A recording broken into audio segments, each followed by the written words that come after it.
Hey, what is up, guys? It is Harrison Barron from Growth Generators. Now, in this video, I want to cover how to grow your business when you are stuck in the middle of nowhere if you're an IT or MSP company. And this is really applicable to just about any business, but specifically the technology industry. You want to go out, you want to work on those people's computers. We're going to dive in right now. So let's just say you're stuck. I don't know. Maybe you're stuck in the middle of, let's call it nowhere. Now, I've never actually been to nowhere because I don't think nowhere actually exists. We say the middle of nowhere all the time, but what is actually the middle of nowhere? Now, I personally believe, and based on working in especially Long Island, which is a very up and coming place, and moving down to North Carolina, where it is a lot more spacious, a lot more separated. There's definitely not as much, especially when I don't live in the city. I live just outside the city. But we've been to, and I say we, my girlfriend and I and our dogs, travel a good bit. And when we do find places that some people would consider the middle of nowhere. And I definitely believe that there is a massive self-limiting belief inside of your mind. And I want to tell you why, and I want to share with you how you can overcome it constantly over and over and over again. So number one is, you aren't looking for the money. And what do I mean by that? You're focused on what you think your ideal client is, and maybe you do have an ideal client. The thing is most people don't realize that if there's people living around you, chances are pretty good there is business there. People don't congregate around the middle of nowhere when there's no stores, nothing to do, no fun activities. It just doesn't happen.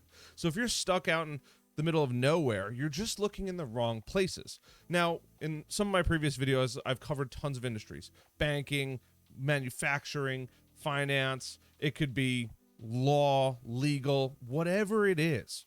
It doesn't particularly matter. But what you have to think about is what started your area. So where I am in North Carolina, it was a very, very heavy cotton area. I didn't know this. I just learned about it. And the term mill town happened because people moved there because of the factories. Chances are those factories, birds of a feather, flock together. There was not just one, but many of these factories. Now, is it enough to probably get rich? That I disagree with. But what I would say is a lot of people are so focused on, I need to go find my ideal client, or who I think my ideal client is, and I'm not willing to adapt to something I don't know.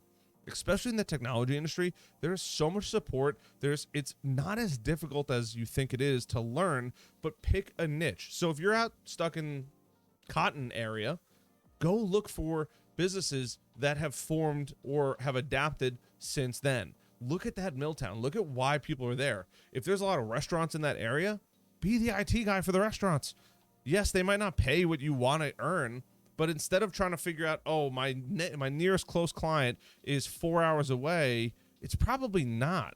Even small towns, I made a video a while back about a place up in Washington State.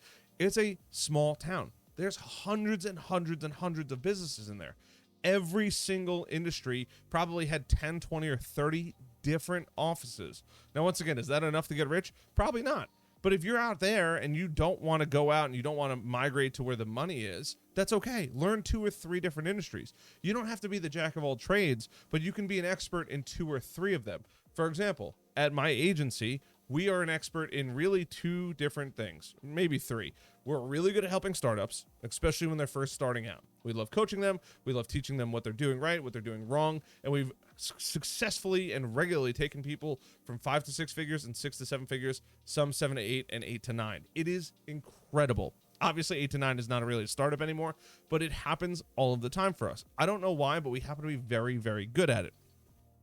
The second thing is Wix. We are fantastic, and we are Wix legendary partners. It's not something I actually originally planned on doing when I first started my business, but it just kind of happened to go into that. We started out doing social media, then we did websites, then we did specifically Wix, and now we do a ton of SEO, and that is the bread and butter of our business. But Wix is a huge silo. It is actually harder, in my opinion, to sell SEO services, to find those ideal clients, but it's not impossible. Now, our third area is the person, you, who's watching this. It is managed service providers and IT companies. It's who we want to work with because we know that you understand the value of MRR, monthly recurring revenue, and helping clients and learning their systems over and over again. Now, I want to help you make money, which is why I make these videos. But ultimately, you can help other people be successful by resolving their IT issues, by fixing their computer systems, by keeping their employees productive. You might need to pivot. I didn't plan on building websites when I first started my business. I wanted to do social media, and I was like, I'm going to be the best social media guy in the world. Well, fast forward, COVID hit, ruined everything that I really kind of had planned, and I had to pivot massively. So just because you might not think that there's money there, I promise you there is money there, and you have to get a little creative. Now, I would highly recommend staying out of the residential space, but if that's what you want to do, go for it. It just doesn't pay that much. But if you are in a heavy business area, start focusing on restaurants. Start focusing on manufacturing. If you're like, oh, I don't know what's around here, go on Google. Play on Google for hours. I had no idea, but up on Long Island, there is the Hauppauge Industrial Association and Hauppauge Industrial Park.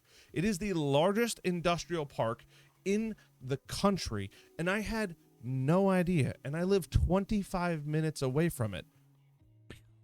Mind blown. It's actually crazy when I pick up, I don't know, a pill bottle or whatever it is that I'm buying, how much stuff comes from where I used to live. It is, I cannot stress enough, crazy how this whole thing works. But every single town out there has a restaurant. Restaurants. Every single town out there has a lawyer. Every single town out there has a police department, a fire department, whatever it may be. Maybe you're the IT guy that specializes in fire departments. That can be done.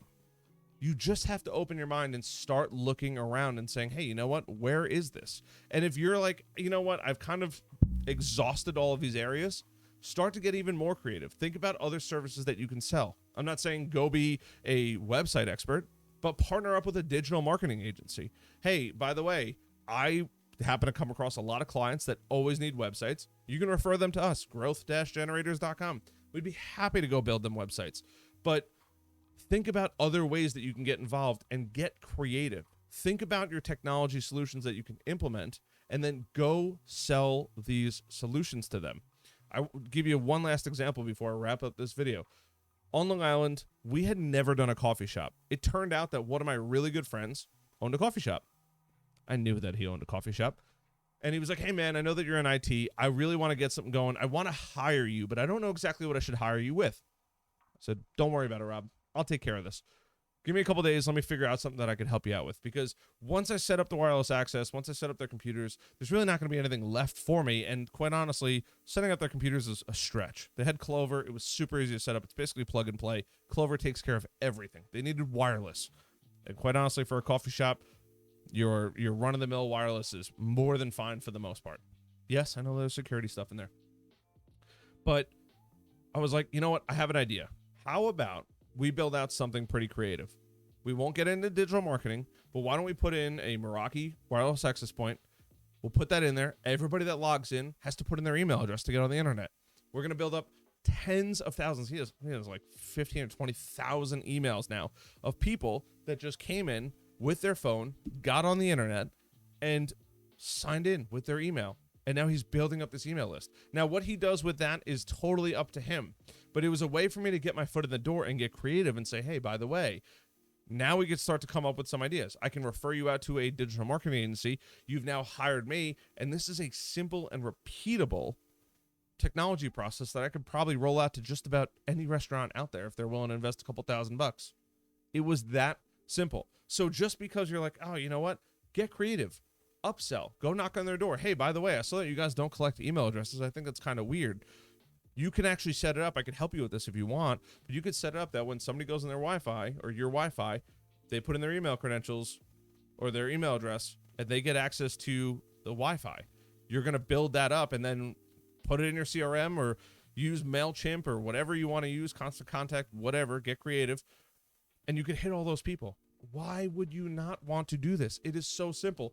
And if they're like, well, why would I want to do that? Hey, if you're slow, you have a slow day in the restaurant, send out an email blast. If you have fresh catch coming in, send out an email blast. If you are, I don't know, looking to hire somebody. Hey, by the way, we're looking to hire somebody. Free meals for a week for whoever brings us the best candidate. Just get creative and try to sell these solutions to those companies. It doesn't particularly matter, but you have to get out of the mindset of there's no money. There's plenty of money out there. You will have to shift. You may have to shift depending on where you are. But if there's a lot of people around you, if you're in a city with tens of thousands of people and you have other cities within a 30-minute driving radius, it is a no-brainer to pick an industry and go after it. You are not competing against other people at all. You're not giving anybody an advantage. You're just allowing them to perform at their best of their abilities. You're not giving them a competitive advantage against their neighbors other than being able to work. So if you go out and you find 5 divorce lawyers and you're the divorce lawyer expert out there who sets up their IT and makes sure that they're compliant in every way, that's fantastic. You're not giving anybody an advantage like a digital marketing agency would, where I can compete, make different people compete on Google Ads. And that's the main difference. So get creative, get out there, go door knock, pick up this little demonic device. I call it demonic because we all spend way too much time on our cell phones. Go out there, have fun, sell, get creative. And I promise you, the money will start flowing in and you're going to be like, wow, this is insane. And once you do it once, you could start to hire people in different areas that might be able to go out, help you sell the solution, and then you run it in the back end. That is how you're going to kill it. And if you have any clients that, want websites or want the back end after you get the email address, let me know. I'll be happy to help them out. Other than that, love you guys. You're going to crush it. I promise you guys. I'll see you guys later.